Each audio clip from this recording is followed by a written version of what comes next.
Hi everyone, it's Sunday, May 30th, time for another HideNet Week in Review. I'm Vera Dordick.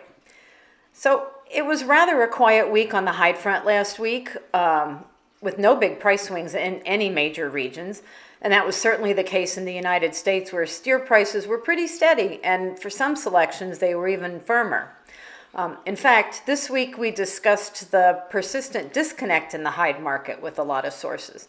Buyers are still able to keep a lid on price increases, including the week's hottest selections, which were branded steers, Colorados, and sold as high as $47 because supplies are so limited and they're really in demand. On the other hand, the selections most popular for automotive are seeing the least interest as far as steers are concerned. Looking at the cow market, it was a little softer this week, and that's because while interest on some things like dairy cows might be okay, the price ideas that buyers have are far below last sales. After the previous week's very low export sales, this week totaled 729,200, and that makes it the second highest weekly figure for the year to date. Of course, most say that those numbers are not very reliable, and this week certainly included some late reporting from what we understand. So if you average out the past 2 weeks, it's just over 500,000 a week, which is okay, but still under slaughter. Combined shipments were down by 6% this week at 440,000, and the situation there has not eased much as far as getting things out. Slaughter for the week through Saturday, May 21st, was at 629,000, which is 6% less than last week's high. Last week's number, which was the high for the year so far. Keep in mind that this is the Memorial Day holiday weekend in the United States, so Saturday's production was lower and Monday's likely will be too. From Europe, editor Andrea Guolo says that the situation there is much the same, with offerings limited and sellers pushing for higher prices, despite the less than great work levels in some tanneries.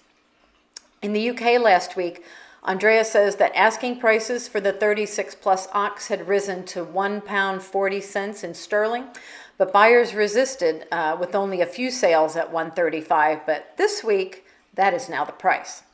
In Ireland, the 36 plus was sold at €1.35 to €1.45 per kilo because slaughter remains low there. That said, Andrea says there is not much upside in Britain on the market, and he explains why. With regard to bulls, Andrea says that prices were stable this week, although some orders are being reduced for automotive because of the production slowdowns. Southern German bulls were stable at last week's €1.85 per kilo, but there were some small upward adjustments on a couple of other origins. The European cow market was dead quiet last week, and prices were steady because of the lack of activity. In the veal skin market, lots of skins are few and far between, and that means that prices were higher again. In his analysis this week, Andrea looks at what's been driving up prices and how that situation is evolving. He also talks about what's going on with production and demand in the various destinations for leather. From South America, editor Ronald Guiel says that gaucho hides pushed up the average price of Brazilian raw materials to $3.41, which is 4 cents higher than last week.